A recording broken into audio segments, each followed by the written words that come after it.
Sports Comic News, episode 105. I am, of course, one of your hosts, Chris, alongside He Only Does Everything, Mike.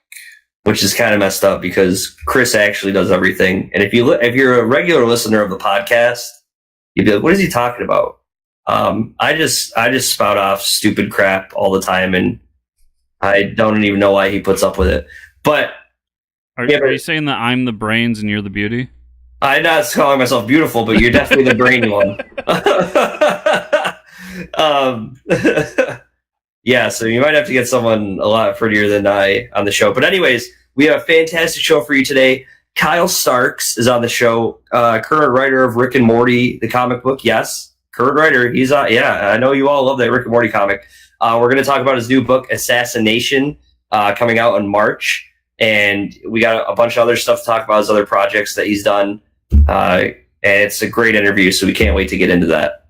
Yeah, 2 great interviews in a row. Like, most of our interviews are really good, but between McWeeny and Kyle Starks, 2 guys that could just talk your ears off. They're fantastic. And it's great. I had to look at the clock and be like, oh my God. I could sit here and listen for 2 hours, but we'd have to break this up into a couple episodes. But yeah, it's such a fantastic interview. I can't wait for everybody to hear it. It's great. Now, we got a little bit of news today. Today is the Super Bowl, so I hope everybody's kicking back, drinking their Bud Lights, the official sponsor of Super Bowl. I'm so excited for the Bubble Bowl. I cannot wait to watch Maroon 5 perform the Sweet Victory from SpongeBob. I'm so pumped for that today. I have never been so disinterested in the Super Bowl in my life. Not even the halftime show, though? I'm just... The Bubble Bowl will be funny, but... Yeah, I don't know. I was going to see. If the game is interesting, I'll watch it because I'm a football junkie, but... Because I like the football. If it's blowout at halftime, I'm probably going to call it a day. And I probably will too. Everybody wants it to be an exciting game, but they also don't want it to be an exciting game at the same time. So that was one thing. At least last year, when the Eagles beat the Patriots. Okay. All right, then. But at least that was an interesting game. Throughout the entire game, it never really lagged. So, and that'll probably never happen again in our lifetime. So, it's all downhill from here. I do have a really funny story to tell really quick. So I was in Boston till last night for a extreme beer festival. And extreme beer? Yeah, so it's sponsored by Beer Advocate. Starts once a year in Boston in the Seaport District. Was Tony Hawk there? No, I wish. That's not that extreme then. Yeah, so the extreme part about it is everybody brings these crazy flavored beers. I had a fried chicken beer and a strawberry cheesecake beer, and it was pretty nuts. But anyways, as I'm waiting in line to get in the doors with my sister and her boyfriend, we hear the most Boston conversation. You could if I could just pick one conversation out of a point in time to just be this is Boston. It was okay, so we're standing in line, and the guy who's directing the line, he's security. I don't know. He's just organizing the line, but he's it's freezing out, and he's standing there. He's talking to the other guy he's working with. He's like, hey, sucks I had to work today because they got one of those 24-hour TV things going on. Wicked awesome. No, he's a 24-hour TV show. And the guy he's talking to is really confused. What show? He's I don't know, just 24 hours. I wish I was home watching that. It's 24 hours. And he didn't even say what show.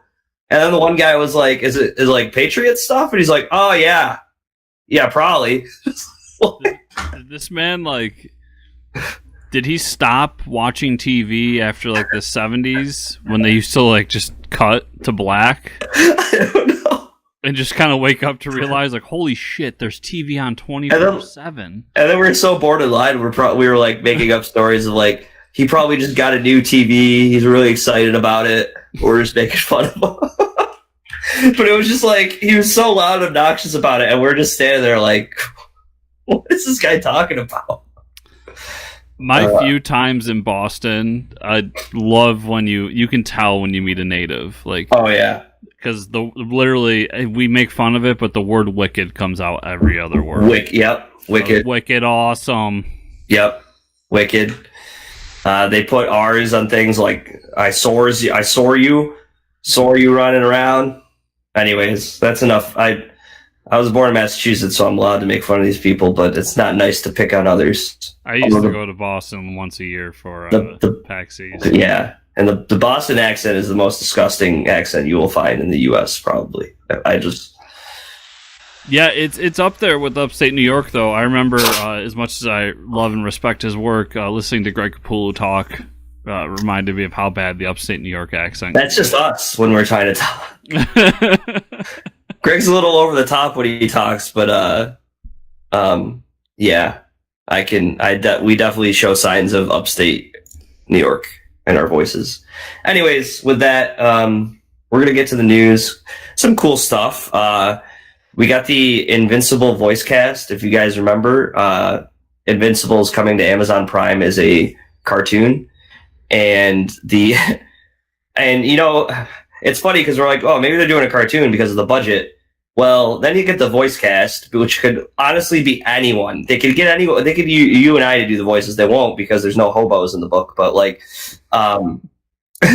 they could pick anyone, and here they are picking like top tier people to voice this cartoon. So we have Stephen Wen from Walking Dead.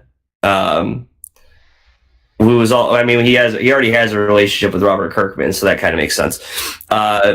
We got Mark Hamill, which I don't know who he's playing, but I cannot wait. I can't even think right now who he'd be playing, but fingers crossed for Omni-Man. Omni-Man, that would be cool. Seth Rogen. He's just been involved with like comic stuff. So actually he's involved with Preacher. So there has to be something between the Image going to TV and all this. I don't know. Or not, that's not Image, but I think his production company has the rights to it right now because I'm pretty sure they're the ones making the live action movie as well. I could be wrong on that, but I'm pretty sure that's the reason. It's so strange. He's involved in so much comic stuff. Like, he's writing for Preacher, producing Preacher, and then which is completely separate from Image Comics. And then he was doing the Green Hornet stuff. It's well, I loved his philosophy. He's always said is that he wants to gobble it up and do it because if someone's going to do it, he wants it done right. Right. That hasn't always worked out in his favor, but at least it's a fan trying to get it done, Yeah. And then we got J.K. Simmons, who this guy is another guy who can't get away from comic book stuff. Commissioner Gordon, Jonah Jameson. He pictures a Spider-Man. We also have Sandra Oh. She's on the show Killing Eve, but you would recognize her. She's been in a bunch of stuff. I'm pretty sure she was in Grey's Anatomy too. Grey's Anatomy. Yeah. And then Mark Hamill. It's funny. We said Mark Hamill, but it's funny in the article they put Mark Hamill in parentheses Star Wars. In case you didn't know, kids. Yeah. So I'm going to watch the show either way. This is pretty cool that we're going to see some familiar voices to look out for. I think that's kind of fun. Stephen Wen has actually done voice acting for Netflix on the Troll show that Guillermo del Toro came up with. So he's got some voice acting experience. Yeah, and I'm hoping that he's Invincible because I think he would be the best voice for that. I think outside of that, a lot of these I can't really place where they're going to be outside of wanting Mark Hamill to be Omni-Man. I think Seth Rogen will be the alien guy with one eye. Oh, that's actually a really good one. I can't. Alan the alien. Yeah. I almost want Mark Hamill to be Robot Man. Actually, you know what? Now that you say it, I would rather Mark Hamill not be Omni-Man because I'm feeling that J.K. Simmons is going to be Omni-Man. Yeah, for sure. Yeah. And I almost think Sandra Oh might be Adam Eve, I would think. I think she's got the voice for that. Either that or Mark's mother. I don't know. Yeah, I can't place her, so I would have a hard time. But J.K. Simmons could be Mark's dad. Oh, you said that already, right? Yeah. Okay. Yeah, so that's pretty cool. Well, you'll have to try to identify them all. I think I'm gonna watch the episode and see if I can pick out the people before I look it up. I think that'll be fun. Yeah, I'll be interested to actually see the cast and who they're voicing when that actually comes out. Yeah. So we got some movie news. There was a teaser. I don't know if you saw it for Birds of Prey. Honestly, the teaser was they had everybody put on their makeshift costumes and stand in a warehouse while they panned the camera around. But we got to see Huntress, Harley Quinn. You get to see Ewan McGregor as Black Mask, but he's not wearing a mask. He's wearing like Elton John sunglasses. So that's a thing. And then we saw Victor Zsasz and a couple other things, not a whole lot. I think there's DC's trying to be like, this is happening still. We got people in a room, and we still got the Harley Quinn makeup. So there's that. But we did see a crossbow. Huntress has a crossbow, and then we see they show Cassandra Cain is in a cast. So I think that means we're not going to get a live action Batgirl. We're going to get a live action Oracle, which is kind of upsetting, but yeah. If they do it right, though, if this is a good movie and they want to do a trilogy out of it, what you do is after credits scene, you get Cassandra breaking out the cast and putting the Batgirl suit on, and then roll credits. I could see that being that's how, because instead of throwing all these characters at people, you want to get the other characters that aren't as popular as Batgirl, right? And then you bring it in the sequel. Oh, we got Batgirl. I could see him doing that, but I don't know. DC just drops the ball and everything. So yeah, DC's tough. We've had a handful of good to okay movies. Yeah. I'm still waiting on that, and maybe Shazam's it. I mean, I don't know, but I'm still waiting on that great movie. But I think this is really Aquaman hit in terms of the box office, and they need something to throw out there outside of Shazam to be like, hey, look, this is still going. It's still going, guys. And, yeah, we got people doing stuff. Because, Marvel's such a machine at this point that it doesn't even matter. Avengers Endgame could bomb. Right. And they still have the next movie in line. Go. Yeah. And DC hasn't gotten quite there yet. So I think this is their attempt to get that train rolling. And good luck on them. I hope they're successful. Me too. So then DC / Warner Brothers was starting to announce a bunch of other stuff. The Super Pets is still going for May 21st, 2021. So that's still happening, which you and I talked about that. We're really excited for that movie. Yeah. Plastic Man's parrot better be. Yeah, better be. The Batman, we got some info about that, and the internet started releasing all these stupid articles of Ben Affleck is glad to not be Batman anymore, and so the Batman is still happening. It's slated for June 21st, 2021. So we got a couple years, and they've officially announced Affleck is out as Batman, and they're just going to focus on a young Bruce Wayne. Thoughts? One, this doesn't necessarily mean that Affleck's done. Because they're going with a young Bruce Wayne. Right. And Affleck is the old Bruce Wayne. So he could be back for a Justice League sequel, assuming they're still doing those. That being said, it kind of sucks because Affleck, he got a lot of shit for all this. Affleck. The duck. He does it all the time. But he got a lot of shit for these movies. But I mean, when you really go down to it, he's the best part of all of them. He's the best part of Batman v Superman. He's the best part of Justice League. So yeah. I'm disappointed to see his Batman go. There's certain things that didn't click with me, like the fact that he actually kills people and brands them. That was kind of not right, but I was hoping to see more. And I was hoping to see him get a solo movie. I really wanted him to get a solo movie. And so that's unfortunate, but I'm excited because it's Matt Reeves directing it, and I love those Planet of the Apes movies, as we talked about consistently as they're coming out. So I'm excited to see what he has. I think news aside from like the Batman movie, the most concerning thing is if we hear that Matt Reeves is off the movie. That's when I actually get concerned. But like the fact that they still have Matt Reeves, I don't care who that. Like at this point, we've been through so many iterations of characters and actors. Like I don't even care. Just give me a good movie with a good director, and we already know Matt Reeves can deliver. So. Well, there's been the talk, too, with DC that they're not really focusing as much on making sure continuity is perfect. Right. You know, that's a pretty DC move. But, so the movies can be like, they can be what they want to be without having to worry about the grander scope of everything. And I'm fine with that, actually, because we got the opposite, you know, across the hall. So. Right. If they can be successful doing something different, why not? So, sure. Hopefully. And then we got official announcement that Suicide Squad 2 will be August 6th, 2021, and James Gunn will direct it. So it's almost like, you know, this is like the summer of 2016 all over again.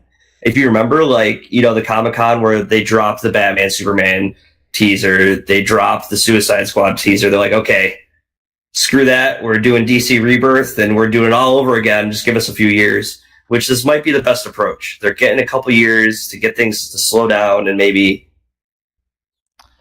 we'll forget about Justice League. Well, and the rumor is, too, that it's not going to be called Justice League 2. It's going to be like Justice League : something. I would almost be interested to see if this is like a reboot, or even like a soft reboot of the whole thing. What if they just kill him off? Wouldn't that be awesome? Like, actually have a movie that actually has some weight to the character. Like, the thing about the Avengers is, like, okay, you know, they got snapped. But it's like, all their contracts have been announced. We know who's coming back for movies. But, like, Justice League, they're just like, we don't know what the hell's going on at Warner Brothers. Even Warner Brothers doesn't know. So there's like well, all right, we'll kill off whoever you want, and we'll just... Yeah. Well, we're gonna figure it out anyways. Now I said from day one of James Gunn getting fired at Marvel that this was, I mean, I had my trilogy that I wanted for him, but I felt like this was the movie he was going to jump on and he was going to be successful with, because they feel like they have a franchise here. They just need the right voice for it, and James Gunn is the right voice for it. He just look at the first movie and realize that they went too big with it, that they needed a much simpler story. The story should have just been them going after Joker. Yeah, that movie would have been way better if it was just that. And then let him pick the characters he wants to bring in. And I think the thing about James Gunn too, if you look at like Suicide Squad and you look at Guardians of the Galaxy, this is like plot aside. Like, we're not talking about the plot here. We're talking about I mean, each character has their own dialogue. That's part of the writers. But we also know David Ayer had a part in writing Suicide Squad. So the thing about Suicide Squad is, a lot of those people in Suicide Squad don't have powers, but the characterization that comes along with that is what makes it cool. It's like, you know, when you look at the Guardians of the Galaxy, you have three like bruisers in the group. You got Drax, who just punches people. You have Groot, who essentially just punches people, and then you have like you have Rocket, who shoots people, and you have Star-Lord, who shoots people, and then you have Gamora, who just, you know, is really good at hand-to-hand combat. There's nothing that really sets them apart, like superhero-wise, as far as powers. But the thing that James Gunn did is he made these characters pop on the screen. You know what I mean? It's like when you're reading the comic, you kind of develop your own characterization for Killer Croc and all this stuff. But like, I think he's going to do a really good job with like, okay, Will Smith is Deadshot or whatever if they keep these characters. But I think he's going to make it more like separated for the characterization. I hope he does that, and I think he was really good at that with Guardians of the Galaxy. That's what I'm hoping for. But 100%. Yeah, because I think that was part of this thing about Suicide Squad. I was like, we have Slipknot and all these characters, but it's like if we really try to separate them out, are their characters really that much different on this big screen? I don't know. No, and they really need to focus on the little things with that movie, because right off the bat, okay, watch that movie again. You could tell in the first 5 minutes Slipknot was going to die. Now that's not because I'm a comic fan. That's because they give a in-depth background to every character except for Slipknot. Yeah. Like, pay attention to those details. Like, if you're going to make an example of somebody, make us think that they're integral to the story. And like give a huge intro to him and make him like the main plot device of like how they're going to save and then kill him or something, you know? Like, yeah, pull a Walking Dead, because Walking Dead is really successful at that, making you care about a character quickly and then killing it. Dude, not even Walking Dead, Deadpool 2, where you get Shatterstar and it's like, holy shit, this guy's going to be really crucial to the big final battle. And it's like you killed him in the first 5 minutes. Yeah, that's another one. I mean, there's ways to do this movie really well. Yeah. And I think there's a good movie somewhere in there. And, I mean, if James Gunn can't do it, I don't know if anyone can. Right. Let's just hope they let him, have free reign over these characters. Yeah, so that's pretty much it. I'm almost done with Punisher. And I think I'm on like episode 9. Still a really solid season. Yeah, I got further into Punisher. I'm really enjoying it. Yeah, it's really good. And I got to watch a few movies this weekend, and one that's kind of in this vein is I watched Incredibles 2. It hit Netflix recently, so if you all have Netflix, cool. Check it out. It's really good. It was a lot of fun. I watched it with my stepson, and he had a blast with it. I had a blast with it. It's been a while since I've seen the first one, but I think I like it more than the first one. I'd have to rewatch the first one to really make a definite judgment on that, but that was my feeling leaving it initially. Nice. I'm gonna watch it. I didn't know it was on Netflix, so that's pretty cool. They did that. We're gonna take a quick break, and we're gonna get Kyle Starks on the show and talk to him about all his awesome projects. Welcome back, everybody. Let's welcome to the show a very special guest, writer for Rick and Morty, Rock Candy Mountain, and the upcoming AssassiNATION, Kyle Starks. That's me. I'm Kyle Starks. What's up, man? Welcome to the show, man. It's very exciting for me when I get to like actually have someone on the show that you're actually on my graphic novel library of Rick and Morty. So like that's hence the background of Volume 4 and the book right here. I still have yet to have you sign it, but yeah, man. So welcome to the show. We always start off with like an origin story before we get to talk about all the fun stuff you've done and are going to do. So what got you into the comic book industry? What made you want to write comics? So here's my origin story, because I think it's pretty good. Oh, all right. So when I was a young man, I read comics. And when I was a teenager, I worked at a comic book store. That would have been the 90s. Then after that, I went to art school to be a fine artist, and I took up drinking. I got way out of comics. The 90s were real rough for comics, and I stand by that. It was tough to be a fan during the 90s. For sure. I was actually out for a long time, and I was mostly drinking for a good decade there. And then I got married, and we started having kids. We had our first kid, and I realized after the first kid that I was never going to have any personal time again, basically. So I was going to make a list of the things that I kind of wanted to get done before the second kid was born, and do a complete comic. It was on that list. I ended up doing a 180-page graphic novel called The Legend of Ricky Thunder that I did, for all intents and purposes, in privacy. I put it on the web with no intent. Like, I didn't promote it. I just wanted to have it I would have a built-in reason that I had to post every week, and making it public felt like that was that's the Kyle Starks life hack, to make me do something. If I put a date on it, it's funny because I'm of course late for this interview today. But generally, if it's like I'm going to do something Monday, I never fail. It's like that because it embarrasses me so much. It's like it's easier for me to have a bad page than to be late, right? Because it embarrasses me so much. Yeah. So I did it for a year. Comics Alliance, which at the time was huge, actually picked it up. And suddenly people were looking at Ricky Thunder. So I did a Kickstarter for Ricky Thunder. And I did the Kickstarter just so I could go to some shows, because I realized I had to do you have to do conventions. Right, for sure. You just have to. But also, I realized I was missing out on future commerce, and it was a real nice hobby. Anyway, so I did a couple shows. I made some friends. It was great. I really enjoyed making comics.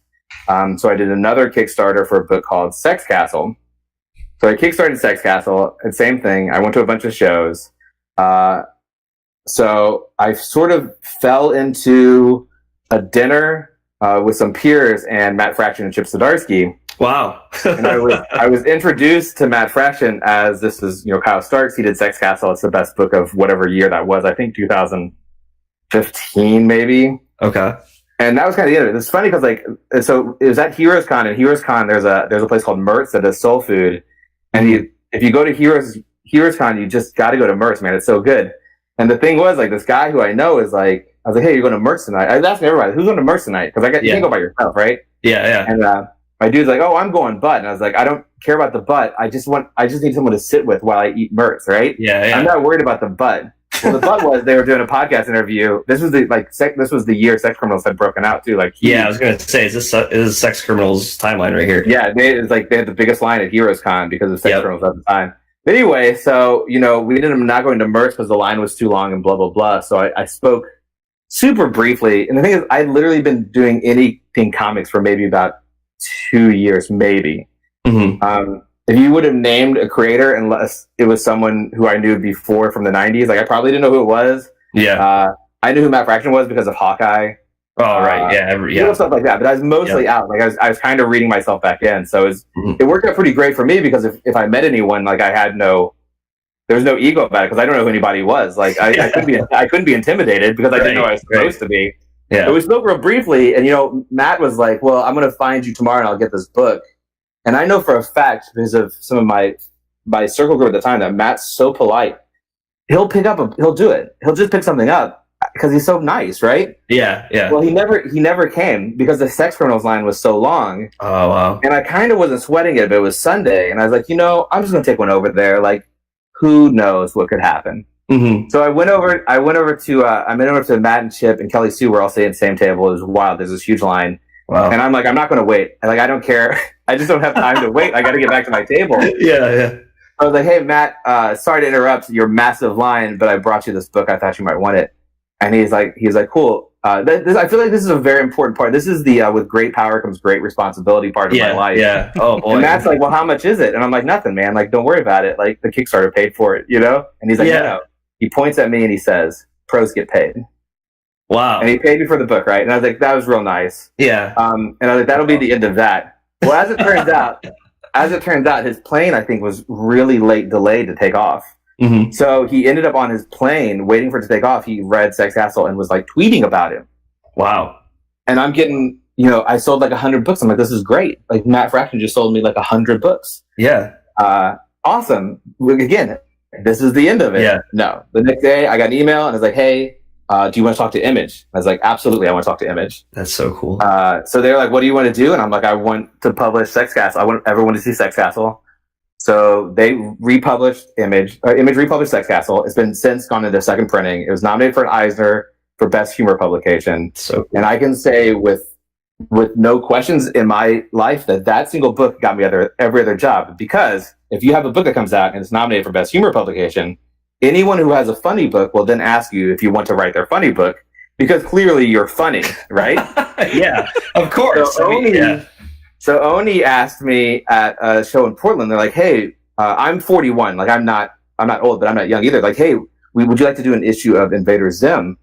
And I was like, I don't know anything about Invader Zim except for that it was on Nickelodeon when I was in art school getting high and selling weed. That's all I know about it. Like. And they're like, that's what we want. We want someone who doesn't really know about Invader Zim. That's funny. Like, that doesn't sound right? Like that doesn't seem like. Yeah. Oh, it's huge. Yeah. Yeah. That's. Oh my god. I'll swing back around to you. Yeah. But they're like, no. So we want someone who doesn't know it. So on the plane ride home, I sort of binged the entire series, which was like 1.5 seasons or something like that, right? Like 30 episodes or. Yeah. Anyway, I wrote a pretty good issue, I think. But they're like, we're good.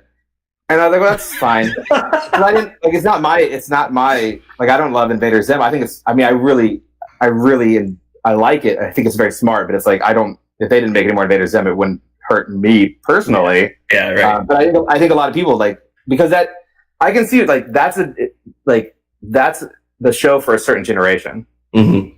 Sure. Yeah. It's just not. I'm 41. It's like I don't get stoked about Sailor Moon either. It's just not my generation. Mm-hmm. or Harry Potter. Like I'm too old for Harry Potter too. But afterwards I was like, man, you know what? I wish they would have asked me to write Rick and Morty because this was again early 2016. Here's the thing: no one was watching Rick and Morty. No one cared about Rick and Morty. Right. I was like, I wish they would ask me to do Rick and Morty, but I loved Community. Like I thought Community was so good. Oh, I love Community. Yeah. So I watched Rick and Morty. I still smoked cigarettes then. They put it all on Adult Swim for free, season 1. So this was right after season 1, which was 2015, I think. Mm-hmm. And I binge watched those. I wasn't going to. I was like, this will just be on while I work, while I do some drawing on some other stuff. I stopped working and I just smoked a pack of cigarettes and watched the entire Rick and Morty season 1. So I was like, oh man, I wish they would have asked me to do that. And no joke, a week later, my editor's like, hey, the editor on Rick and Morty wants to know if you want to do 5 issues. I was like, absolutely, I want to do 5 issues. I love Rick and Morty. Yes. Of course, I went from doing 5 issues, and they were going to do a rotating cast thing. So, like, I would do 5 issues, and then they'd bring someone else to do the next 5 issues, right? Mm-hmm. They're like, no, let him do 5 more. So then I did 10 issues, and after that, Roiland was like, just let him do it as long as he wants. Like, as long as he wants to do it, let him just do it. That's so I've to date written 32 issues. That's a lot. Rick and Morty. There are 31 episodes of Rick and Morty. Yep. That's so you're ahead of them. I'm not though. I am. Like I'm super into that brag today because the new season will come out and then I'll be behind again. So yeah. Well, who knows? It might come out and not come out for another couple of years, but it'll be out. It'll be out this year. The thing about the Rick and Morty was like I didn't know how it was going to translate to a comic. But when you took over in volume 4, I can't remember the issue number. 16. The first issue start off with, it's like when they take Summer along on the trip with him, it's like, where is this going? And he hands him a shovel. It's like you start off with like the bang, and it was great from then on. But how's the fan base for that? Like, are you stressed out like writing for that because there's such a huge fan base for Rick and Morty? Like, how does that feel? I don't think the size is stressful. Mm-hmm. Here's the thing. I like Rick and Morty. Yeah. I'm a big fan of Rick and Morty, and for me, it's a real honor for me to get to play in that sandbox at all. But also because I'm a fan. Here's my thing with all creations with storytelling is that I want to make the thing that I want to exist in the world. Mm-hmm. So for Sex Castle, I made the best 80s action movie that wasn't made, right? Because I thought there should be more 80s action movies. Right. Yeah. I did a Rock Candy Mountain, which is a hobo kung fu movie. Like I wanted that comic, right? Like, those are things I want to exist. Yeah. And the same for Rick and Morty is like I wanted there to be more episodes. Like, well, I get the chance to make those episodes. The problem is the stressful part of working on Rick and Morty is because I'm a fan. I'm in the same group as everyone who's a fan of Rick and Morty. Is that it's how good it has to be. Right. Because Rick and Morty is literally made by 2 geniuses and a writing staff of 20 guys who are all very, very good. Yeah. I had to do it all by myself. Right. And that's the hardest part is because I've now done 31. How do I make 32 better than those previous 31s? It's really hard. Yeah. So, but I know like, especially with like the Szechuan stuff, which I was in New York when the Szechuan stuff happened, like, which is so misplaced because that's not a representation of the fandom. That's a representation of a very small portion of the internet. That's on a show. Everyone's always been great. I've never had a problem. It's great. They're super enthusiastic.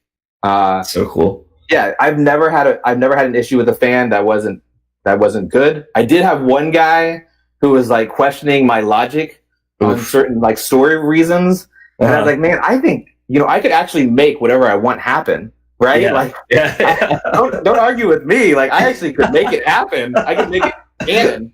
Yeah, to an extent, but that's few and far between. It's always been great. Those people are really excited, and I'm really excited. And when I came on, it's funny because I thought Zach Gorman, who did like the first 10 issues, did a really good job, but you could tell that they had put limitations on him. Like it seemed really safe, and I felt like when I came on, they gave me a list of things like I couldn't do. Like I couldn't show Morty nude. Which is a no-brainer, right? Like I don't want to show a kid nude anyway. That's not on my list of things I want to write. No, there's like no smoking, no nudity, no hyper-violence. And that one, I was like, well, that's not going to work, right? Yeah, right. It's Rick and Morty. Yeah. I know in issue 17, I killed the first character that's killed in that book. It took 17 issues for someone to die.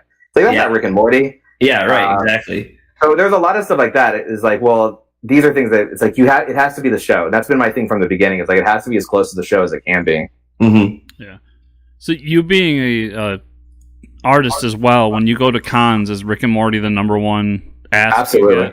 Yeah, absolutely. I do sketch covers.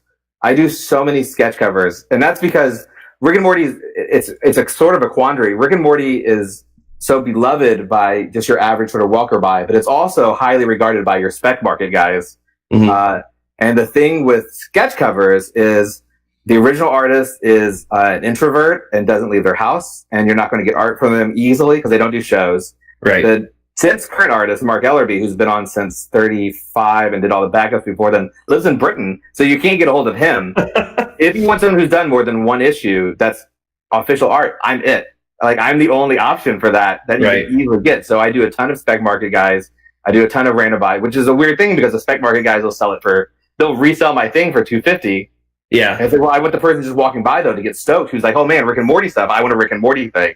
Yeah. So I do a ton of sketch covers, just I do so many sketch covers that if someone asked me for, like, you know, a Shane Sexcastle or Jackson or someone from one of my other books, and I was like, I don't know what to charge for that. I don't know what's fair for that. That's awesome. He's like, can you draw me Booster Gold? I'm like, yeah, I don't know how much that costs. I used to know. It was nothing, but yeah, right. If it was the 80s, it would cost nothing. It's still like, well, what's the market for? Like, it's another, like, I'm now almost, this year I only wrote in 2018. I drew sketch covers at the end of the year, but I didn't draw a single page for the first time since I've started doing this, even as a hobby. Wow. So it's weird. It's like, well, now it seems weird for me to even do sketch covers, except for Rick and Morty. It's like, people are like, hey, do a Mars Attack sketch cover. I'm like, I don't know what those guys look like. I just wrote those guys. But it's sort of the same thing. Like, I don't know what to charge for that. I can't charge the same thing for Mars Attacks that I charge for Rick and Morty, I don't think. Yeah. I don't know. It's tough to figure out. But yeah, I do a lot of sketch covers. This year I'm actually wanting to hopefully do more writing and artist things than I did last year to make up for last year. So beyond that, where does Rock Candy Mountain come in? Because I just got done reading the first volume and it's fantastic. You got to get that second volume. That's the whole story. Yeah, you know what? I'm going to tell you. I actually spoke to Image the end of last year and this year. I was like, I really want there to be a hardcover collection. I'm going to regret for probably my entire life not doing just one collection. Mm-hmm. I should have waited because I knew it was only going to be 8 issues. I knew that going in. I knew it being more than 8 issues was so unlikely. I did an 8-issue story, which is beginning, middle, and end, which is my preferred way of telling a story. Because then you have actual drama. Like, everyone can die at the end if a book ends. It doesn't matter if they keep living. So there's actual stakes. Like, if you like this character, there's no guarantee. And we'll get back to the assassination because that's a big part of that. I think Sex Castle is the best thing I ever wrote. Rock Candy Mountain was also nominated for an Eisner for Best Humor Publication. Mm-hmm. I think it's the second best thing I wrote. I think not having it one collection will hurt the sort of legacy of that book, which is too bad because I love it. I watched Rock Candy Mountain. I was watching a bunch of Asian sort of kung fu cinema. Yeah, and they have different genres of storytelling for action things than we do, and one of them is called wuxia, and it's sort of like softly. Like, just a little magical, but no one seems to care. Mm-hmm. Crouching Dragon, Hidden Dragon, Crouching Tiger. Crouching Tiger, Hidden Dragon, yeah. There you go. Like, you know how they're running, there's a magic sword, but no one cares. Yeah, that's just casual, yeah. So I tried to figure out what, like, the most American version of sort of a wuxia film would be, and I wanted to do a kung fu thing anyway, and it ended up being hobos, and I went down a huge wormhole in my life with hobos. I'm not going to get into it. Wow. It's a really misrepresented sort of portion of American history that became sort of a weird joke when it was like ex-vets and heroes and people just trying to live off the grid and make the best they could after the Depression and wars. Like, they were real for real, like the sort of drunken hobo with like a bindle is like such a bad. But I think in terms of, like, especially now we're so on the grid. When I was doing that book, to be so far, like, you only have yourself to rely on. There's no one's coming for help. Mm-hmm. You're riding around on trains. You're looking at the woods of fucking Portland, the Portland woods at sunset. Like, it's amazing. And then I threw in the devil and kung fu, and Hitler gets assassinated, and I threw everything in there I went to. I'm real proud of that book. That's a book I want to talk about forever. Sex Castle is a book I want to talk about forever. I just think they're really good books. So give us a quick plot synopsis for the listeners for Sex Castle. Shane Sex Castle, which is just called Sex Castle. Shane Sex Castle is the world's former greatest hitman turned ex-Secret Service turned ex-con. He just got out of jail, and he's like, I'm done killing. My life's been full of killing at this point. I'm going to open a flower shop in bumfuck nowhere. But nope. It's got like that shitty 80s small town despot who hates that this guy came in and ruffled his feathers. And then it just escalates. There's an assassins union that shows up. I kind of shout out because it started as going to be like sort of a real quiet Roadhouse-y thing. I was like, why weren't there more things like Roadhouse? Yeah. If you like Roadhouse, you can also watch X, right? Right. There is actually some. There's a really good Burt Reynolds movie whose name will escape me. That's pretty similar to Roadhouse. But it's limited, so like it's such a good feel. It's like it's a small town, and there's suddenly kung fu fighting, and look how tough the guy is. Yeah. What started is like I just want to make my own Roadhouse, but halfway through I was like, man, 10-year-old Kyle Starks he's like, don't just have to do this. Make it the greatest 80s action movie that was never made. And I believe I did that. We actually sold that movie to the we sold that comic to the Workaholics and the Russo brothers before it came out, before it was on stores. Wow. So, yeah. That's so cool. Yeah. That's so awesome. It's super good. Again, that book, if I reread that book now, even it's tough because like 5 years later in art, you think I'd be like cringy, but it's like, man, it still looks good, still reads good. This is a good book.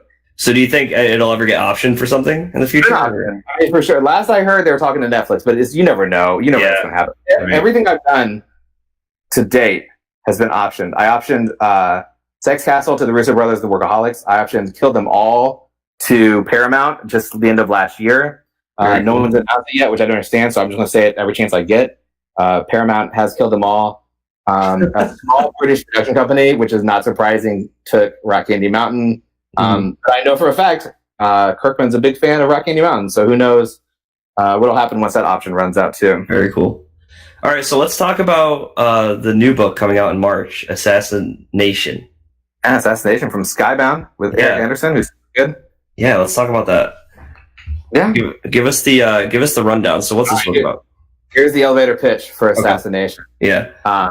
Also, all my books have Hitman in them. I don't know what the deal is. I'm trying to stop, guys. It's a lot of fun to write. It's got to be.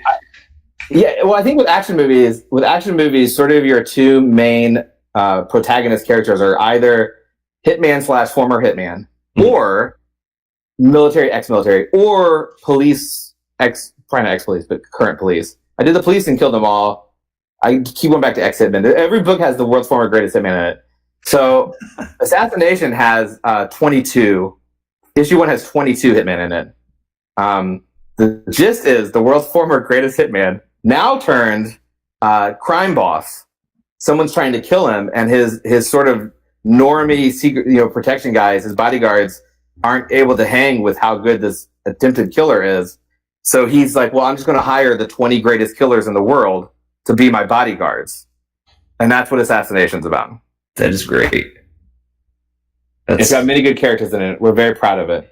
It's got Erica Henderson doing the art. I mean, she's great too. And she was on Unbeatable Squirrel Girl. She did Jughead. Jughead, yep. 2-time Eisner winner, Erica Henderson. This year, like I said, I haven't drawn anything, but the trade-off has been Chris Schweitzer, who is my best friend and I think America's best secret cartoonist, did Mars Attacks. Mars Attacks is fucking gorgeous. That was my book early in the year. The second half of the year, AssassiNATION's coming out. It's like, I didn't really draw in the last year, but Erica Henderson and Chris Schweitzer drew books for me, and they're the best drawn Kyle Starks books ever. Sorry, Mark Ellerby, who's very good. Mark, very good.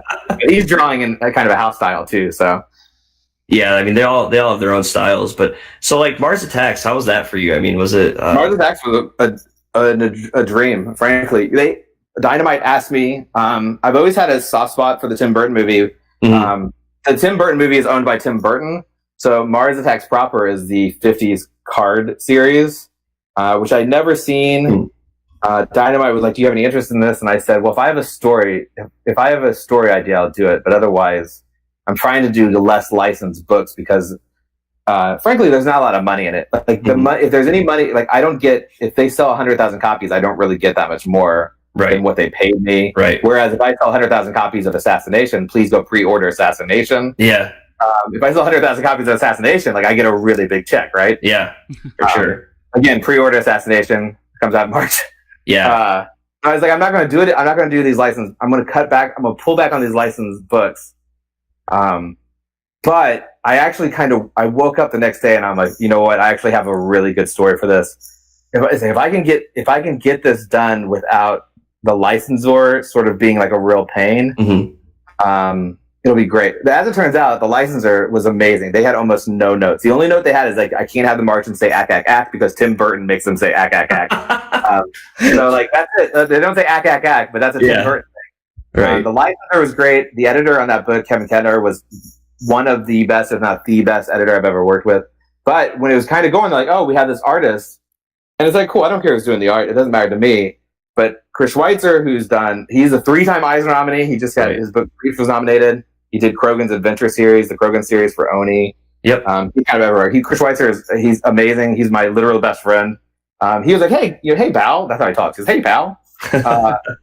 I wouldn't mind taking a swing at that Mars Attacks. And I thought, well, if Chris went, like, this is our chance to work together for the first time, then let's do it. That's so cool. I thought for sure they would be like, no. But the editor was like, what if we can get 2 guys to do literally all the work on one book rather than having like 6 guys do it? That seems pretty fun. Yeah. And he's a big Schweitzer fan. It was great, man. It was really fun. Chris is so good. The editor's great. The licenser is great. I got to tell exactly the kind of story I want to tell. It's funny. Cool. There's high action, but there's it's about a father, sort of a strange father-son relationship during the Martian apocalypse. I think every issue has something good in it. It calls back to the cards. If you don't know the cards, it's still great because you know what? That's how you do a licensed book. Right. You don't want people to be like, well, I don't know. Like I did Dead of Winter, which is based on a board game. Right. You don't want people to go, well, I don't know anything about the board game. You want them to go, wait, it's about a dog fighting zombies. It's like, yeah, it's about dog fighting zombies. That sounds great. Yeah. Mars Attacks was a dream. It was great. That's all I can say about it. And the book's really good. Issue 5 comes out next month, which will be the last one. Go to your store and see if they have it because it's super good. I'm really proud of Mars Attacks. That's so cool. Yeah, I'm stoked to get that one trade when it's finished. Oh yeah, I think a lot of people are gonna trade weight on it because it's got that. Whenever people say miniseries, that's the thing. Miniseries is just such like a curse word. Yeah, it's like you always wait for the trade almost. I don't blame you. I don't get. I'm not buying copies, so yeah.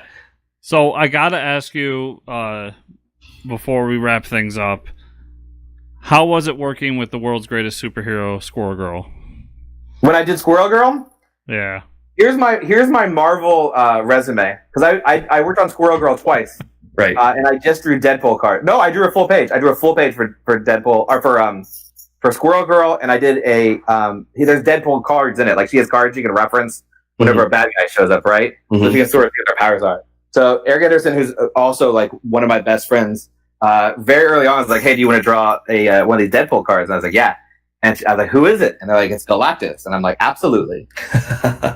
Then after that, I got asked to do, it was during the Secret Wars, I wrote an 8-page, maybe shorter, maybe 6-page D-Man story. I love D-Man. I got to do the first, at the time, it was the first and only D-Man specific story in Marvel history.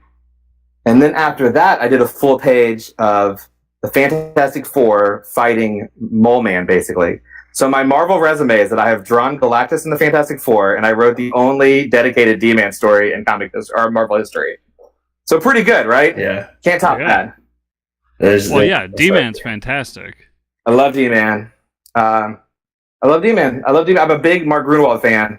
So anything very Grunwaldy, and D-Man is very Grunwaldy, is right in my wheelhouse of things I get very excited about. D-Man, he sewed his own costumes. I don't know if you knew that. D-Man, so you're like, oh, he looks like he's wearing, it's like Daredevil and Wolverine together. It absolutely is. He made that. But what you didn't know, I bet, is D-Man also actually literally sewed and created the U.S. agent costume. That's in comics. That is canon. Wow. I didn't know that. What story is that from? It's Grunwald, man. Whenever he first shows up, I want to say on the cover, it's like, and now presenting U.S. agent, and he's jumping, and behind him, like real small, is like probably Nomad and Falcon. I don't know if D-Man even made that cover, like he probably is. But it's man. All the Grunwalds. I've read everything Grunwald except for the Quasar run, which I have sitting in a stack, and and I feel like the only reason why I haven't read it, I got it years ago at HeroesCon actually, which was a weird story. Someone bought it because they thought I was going to spend too much someplace else, and then I couldn't find it. Anyway, it's a mess. I had this Quasar. I had the entire run of Quasar. And I think the only reason why I haven't read it is because I know once I read that, I've read all the Grunwald, right? Yeah. I'll be out of it. Yeah. So, but I love Grunwald. I love that Captain America run. It's so wild. And I feel like that's one of those things, like Grunwald had a real good sense of humor, like a real quiet sense of humor where it's like, I think if you read it straight, you're like, this is a fine comic story. But I think if you see, like, you can tell how much fun he's having. That's a huge tangent. Squirrel Girl's great. Eric Anderson's great. Ryan North is great. The editor, Will Moss, is great. I wish, I don't want to say I wish. The thing is, like, I know, like, if Marvel was going to have me do something, I'm not going to draw it for them, right? Like, my art's just not Marvel level.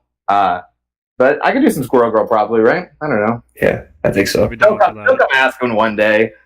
Yeah, it's Chris's favorite. There needs to be more Squirrel Girl in this world. I agree. Yeah, you know what's funny is that's your favorite? Someone's favorite Squirrel Girl?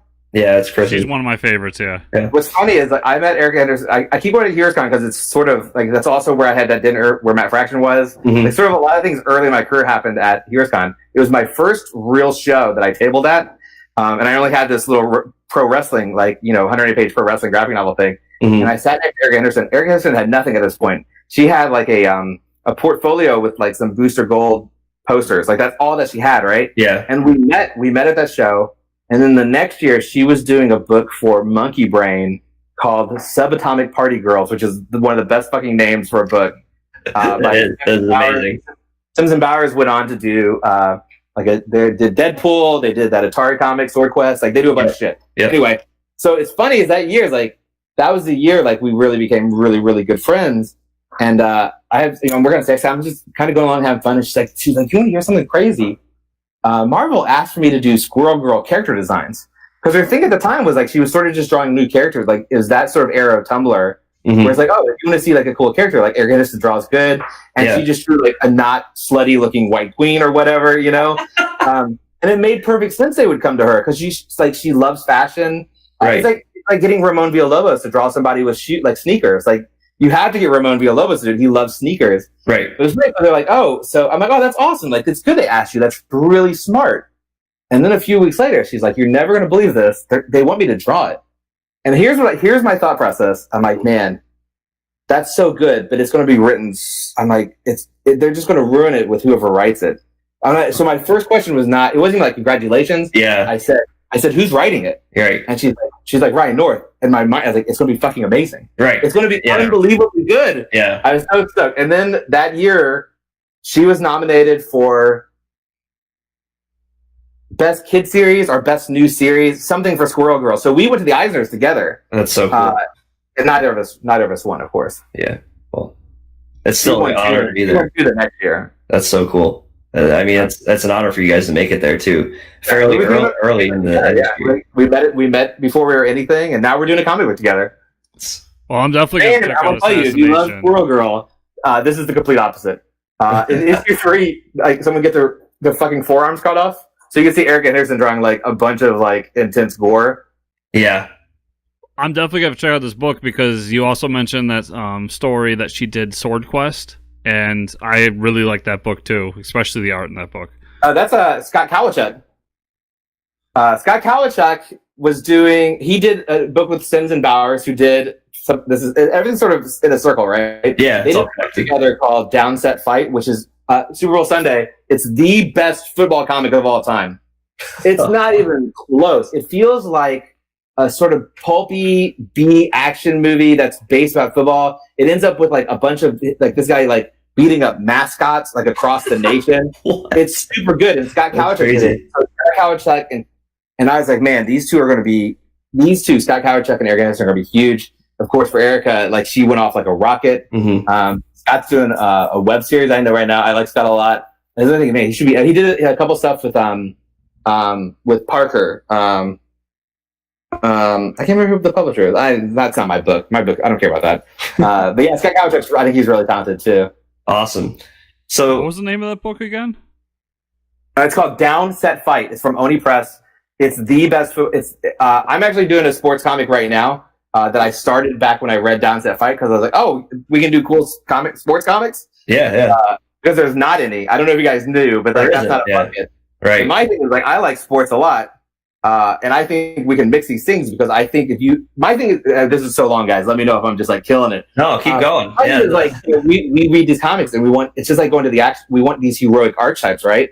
Right. Well, how is, name someone who never got, like, how is Allen Iverson not a heroic archetype, right? How is, in some way, especially if you live in the Pacific or if you live in the Northeast, how is Tom Brady not a heroic archetype of some, he has a sexy wife who wins everything, right? Like, yeah.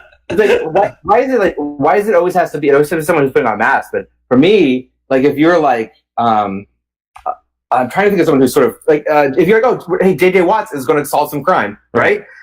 Freakishly athletic. If Brock Lesnar, hey, Brock Lesnar is going to solve some crime.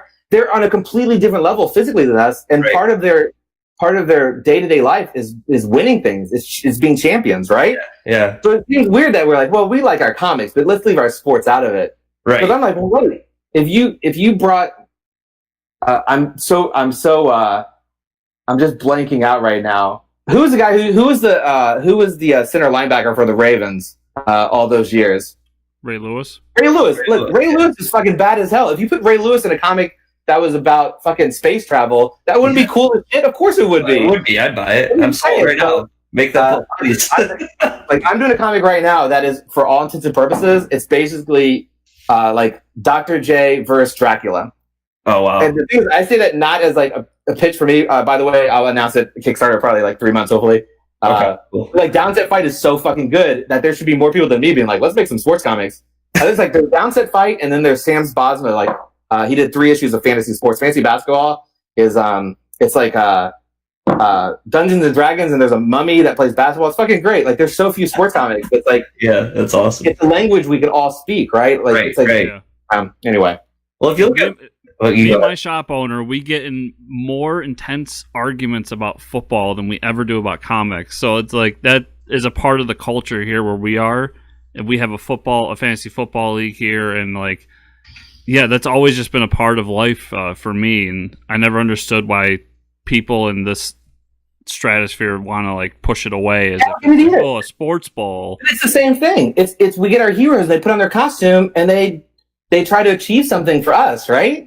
Right. Yeah. I mean, hey, look, there's no banks getting robbed, but how many banks are getting robbed every day anyway? Yeah, exactly.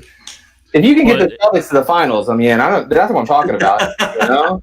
Hell yeah. Yeah, like there's going to be a statue of Nick Foles in Philly because us Philly fans have been dying for a Super Bowl whole lives.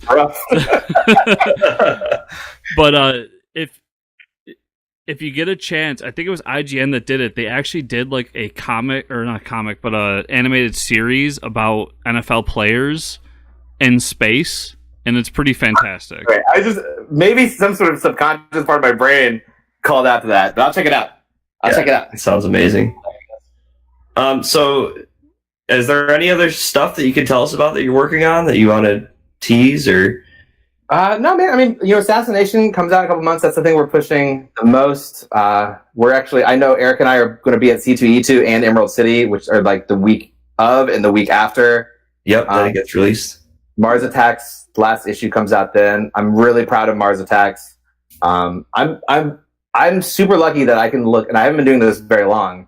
Right, you're fairly new to it. I've been doing it professionally for 3 years now, but I've not done anything that I'm not remarkably proud of.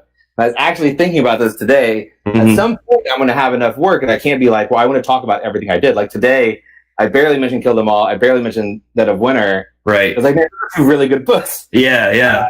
I'm super lucky, but also I'm super lucky you can go on Amazon and get like all my stuff right now, like all my non-Rick and Morty stuff for like $60. So, like, you're really good at I should just let you segue the show, but yeah. So where can everybody find your books? And it sounds like on Amazon's probably the best spot. Yeah, Amazon's good for everybody, right? But you should go to your local comic store if you like your local comic store, right, local comic shop for them. Yeah. But you can go always. I mean, everything I've done is published. It's all Image, and it's going to be Skybound. Image Oni. Is that it? Image Oni. Yeah. Yep. And you can also find all of your stuff on Comixology. Everything's on Comixology. Yep. You can find me. I'm on Twitter and Instagram and Facebook. I'm the Kyle Starks. Yeah, man. I got a bunch of good stuff out there. Rick and Morty comes out every single month. We're coming up on issue 50 soon, which is an oversized issue. I got them to we tried to bring back everyone who'd ever worked on the book up to issue 50, and it didn't work out. We didn't get, Matt Gorman wasn't able to do it, and Tom Fowler wasn't able to do it, but we got almost everyone came back. Me and Ellerby switched, so for there's 4, so it's broken. It's going to be, listen guys, I don't know if I should say anything. I'm looking around. Mm-hmm. It's going to be Morty's Mind Blowers is what's going to be. So each story is it's going to be sort of an anthology, and me and Ellerby switched. He wrote 4 issues that I drew. I wrote for a bunch of people, brought Andrew McLean back. Andrew McLean did one of the best issues of that book with the ball fondlers. Yeah, so that's the ball fondlers issue. We're on 43 right now. I think we're at 43, so it's 7 months from now, but I think it's still very exciting. People talked so much about that ball fondlers issue. Andrew McLean is unbelievably good, dude. Yeah. Andrew McLean's very good. He's also he's one of my favorite people in comics. He's super nice. I got him to come back. I had him draw the ball fondlers, of course. Yeah. Because why would I miss the opportunity to have Andrew McLean draw the ball fondlers again? Yeah, it's so good. I'm gonna have stuff later in the year. I'm really trying to do more creator-owned stuff. Cool. This year. Because, like I said, I didn't get to draw anything in 2018, and because of that, it takes a little longer. And I kind of just want to do OGNs now because you get to tell a whole story in one sitting. This is what I say about Rock Candy Mountain earlier. I wish I would have done just one. It all came out together because I feel like you're missing the second half, and the second half is so important. Everything in the first half sets up the second half. Right. Yeah. Now you do these OGNs. You get an OGN for $12 or $15, and it's great, right? You get the whole story in one sitting. Exactly want people to sort of ingest it, but they take a little bit longer, and you can't really promote them until they're out, frankly. So keep an eye out. I'm going to do 2 books this year. Well, we'll definitely have to have you back on after a couple issues of AssassiNATION are out, and then we'll talk about your next Kickstarter project and promote that for you and stuff. We'd love to have you back. That sounds good, guys. Thanks for having me on. Sorry I was late. I goofed it up. Awesome, man. Thanks for being on the show. So thanks for having me, guys. Right, and we're back. Awesome interview. Kyle Starks. What an amazing guest. So many different projects to talk about. Man, we got to have him back on the show for sure. Pick up some of his books. He sold me on a few trades. Yeah, I'm definitely ordering some tonight. Just after, I knew him from Rick and Morty. I didn't know about these other projects. Just they fall under my radar. They out of my radar sometimes, and I'm definitely a hobo book that's Kung Fu cinema. You guys know, I love Kung Fu cinema. So when he started talking to Crouching Tiger, Hidden Dragon, I was like, I wanted to order Comixology, go on Comixology and get it right now. So, but yeah, I gotta get volume 2 because volume 1 was fantastic. Good. I did subscribe to Comixology Unlimited. Started catching up on Lock and Key. Downloaded a trade of that. Going to start catching up on Sandman. Finally finished that series. You told me Umbrella Academy's on there. Comixology Unlimited is just great. It's awesome because I could just find a book to download, watch it before bed or read it before bed on my phone, and it's just, we're not even sponsored by them, but man, is it an awesome app, that's for sure. It's and it's $6 for the month, I think. Yeah, it's it's great. If you read one trade, you've doubled what that subscription's worth. Yeah, easily. So what we read this week. I actually had a couple books. We're gonna save Heroes in Crisis for the very end. Heroes in Crisis number 5. Yeah, we're gonna go in depth on that. So which is cannot wait for that. This is it's exactly what I wanted it to be, and so we'll get to that in a second. But so I had Justice League Annual come out. I did not get through that this weekend. I read Rick and Morty Dungeons and Dragons number 4. It was actually the finale of that book. It was really good. Seemed kind of rushed. There's a lot of I think rushing through stuff. It definitely should have been a 5-issue series. Yeah, I think it really could have been. There's some stuff we really could have seen. I hope they just keep doing it. I would read 50 issues of this if it was just them stuck in Dungeons and Dragons land. A Rick and Morty fantasy book would just be so cool. Yeah. I actually was behind, so I read 3 and 4 this weekend. And I like when they do the DM in both those issues, he transforms into different famous DMs, including the guy from Acquisitions Incorporated. Yeah, Chris Perkins. Yep. Yeah, and then also at the end, into the creator of Dungeons and Dragons. Yeah. So there's cool little Easter eggs throughout it that I really enjoyed. Yeah, Patrick Rothfuss is such a great writer, and it's funny because Patrick Rothfuss is part of the Acquisitions Incorporated that is DM'd by Chris Perkins, and Chris Perkins is the head writer for Dungeons and Dragons right now. So there's no better DM to have than the guy who's writing these books. Yeah. I mean, come on, they're like spoiled. But yeah, I mean, it's a really good series. If you like Rick and Morty, you're going to like it. If you like hints and Easter eggs towards Dungeons and Dragons, it's just a great, solid 4 issues. I just wish there was more of it. That's my only complaint. It felt rushed because I was like, oh man, I really don't want this to be over. But and I think it's a book that plays well with someone who's just a Rick and Morty fan. You don't have to be a Dungeons and Dragons fan. Right.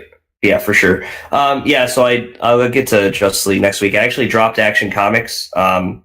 Just wasn't feeling it. I picked up Wonder Twins, so we've been talking about Wonder Twins. So I'm just waiting for that. I dropped one DC book, added another DC book.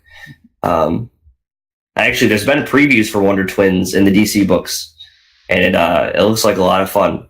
So I'm really glad it's coming out.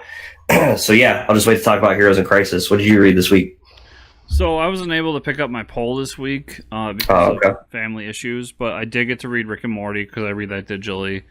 I read Rock Candy Mountain Volume 1, which is a really fun story about a hobo who makes a deal with the devil and is trying to find Rock Candy Mountain before he dies to take care of his family. The art is very cartoony. It's a quick read. I'd recommend it. It's just a lot of fun. And then I picked up a digital copy of Heroes in Crisis that we can talk about. Nice. But I didn't actually get to pick my books up this week, unfortunately. So it happens. I have a big pile to rush through next week. Yeah. So, Mike, if people want to find you on that internet, where would be the best place to find you? You can find me at Fortress Ricker on the Twitter. Where can they find you, Christopher? Well, they can find me at Fortress Chris, or you can find the show at FCN_official. And as always, FortressComicNews.com, where we post everything we do here on the internet. So everybody listening, please, podcast reviews, whether it be iTunes or whatever the service, and then on YouTube, subscribe to the channel, like the page, and comment below. So for everybody that doesn't want to get spoiled on Heroes in Crisis, we bid you adieu. For everybody else, let's talk about some Heroes in Crisis. Heroes in Crisis number 5. Holy shit. So, the cop-out for this would have been, I mean, we talked about it. The cop-out for the story would have been like, this isn't really happening, right? They're in someone's mind. What we actually got, the big reveal, we're just going to come out of the gates with that, was they might not be in the right part of the timeline. It's almost like something's really strange. So we get a reveal of even Booster Gold notices it. So they have it. We get that really cool First off, the interaction between Blue Beetle and Booster Gold is just amazing, and it just makes me want a Blue and Gold book so bad. But they're sitting around thinking like, okay, well, now that we got Booster Gold away from everyone, what's the plan? And it's like, okay, well, let's go get Flash to tell us everything. It's like, well, we just tried to do that and we failed. You got thrown in jail. He's like, well, they won't be expecting me to do it again. So they go do it again, and they knock Flash out, and they find out that the Wally is actually he's not the right age. Yeah, he's time displaced. Yeah, he's like 7 seconds older than he should be, or something like that. I thought it was a couple days. Oh, a couple days older. Yeah. Okay. So there's something going on with the timeline that isn't adding up. Right? Yes.